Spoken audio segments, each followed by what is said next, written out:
Hi everybody, it's Peg, and today I am starting a new challenge for this year.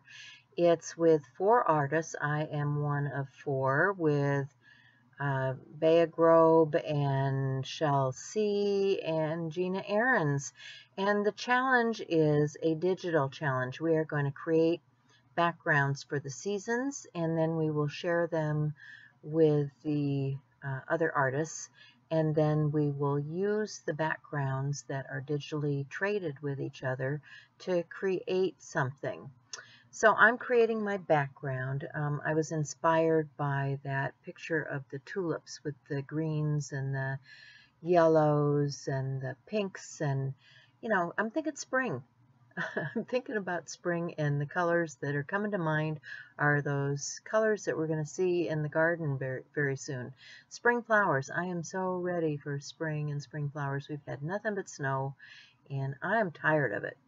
So I'm using my little sponge tool from Stencil Girl and a new stencil I'd gotten from Stencil Girl, and just putting some of those spring pastel type colors down into my background.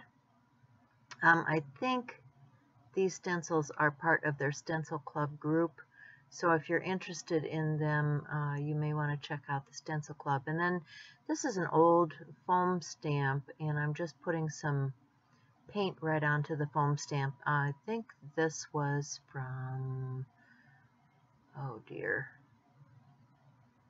yeah.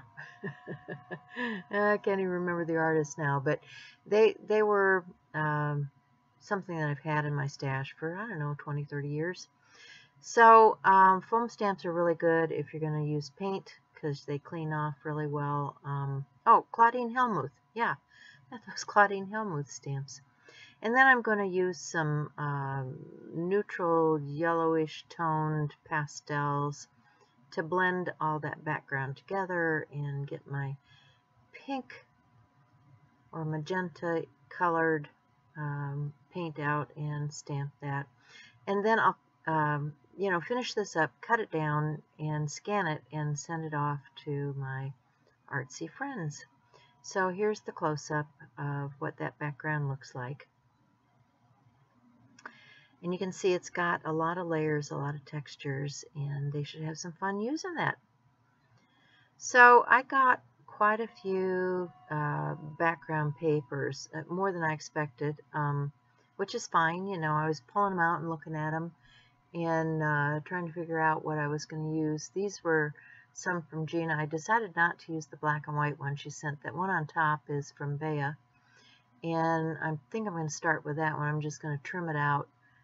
It's got a little white border on the edge, and I have a piece of mat board that was the back of a watercolor pad, and I thought, well, that's a nice sturdy surface. I can use that to do my mixed media piece onto. So I'm gonna just paint that out with some black gesso. I want to seal that chipboard up and create a nice surface.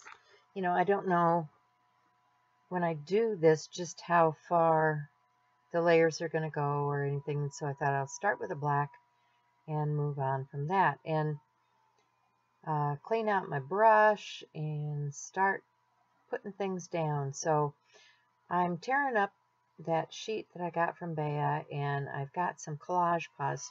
Now this is a matte instant decoupage medium. Tracy Batista makes this through Aleene's. Aleene's usually has good tacky stuff. So I'm using this collage podge to put everything down, and using my brayer to make sure that all the surfaces are connecting. And I have one of those new brushes from Tim Holtz to spread my adhesive with, and so this will be just layering on all of that stuff into the background. So we'll be speeding up here a little bit.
Okay, so what I'm doing now is I have this sketchy photo of myself that I'm using as a template, and I'm cutting out pieces of those digital collage papers to make my image. And so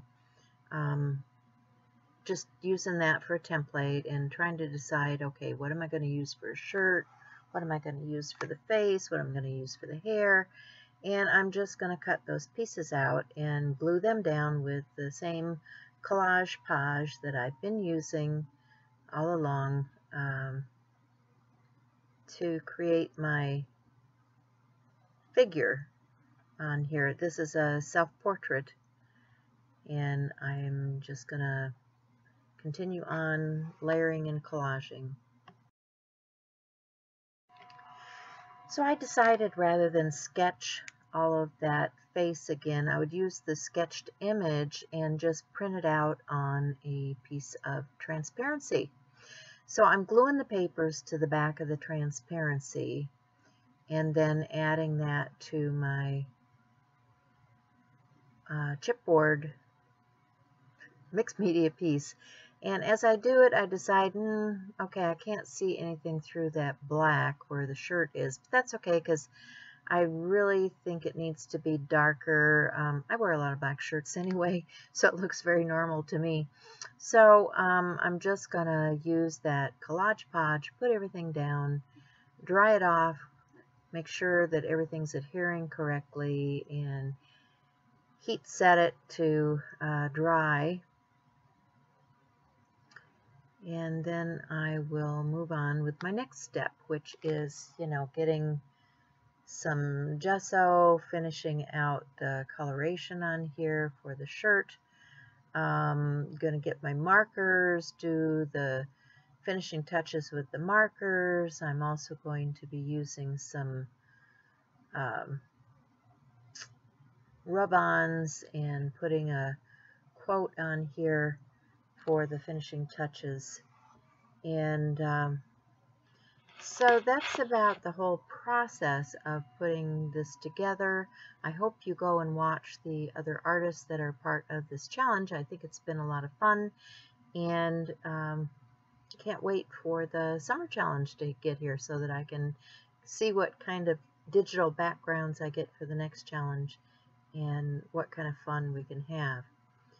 So right here, I decided I wanted the skin tone not to be so green, so I had taken some Deco Art glazing medium and mixed it with some fleshy tone paint, and yeah, that wasn't working real well. I just, I kept trying it, kept trying to put that over it, add a little bit of pink to it, but yeah, wasn't real satisfied with that either.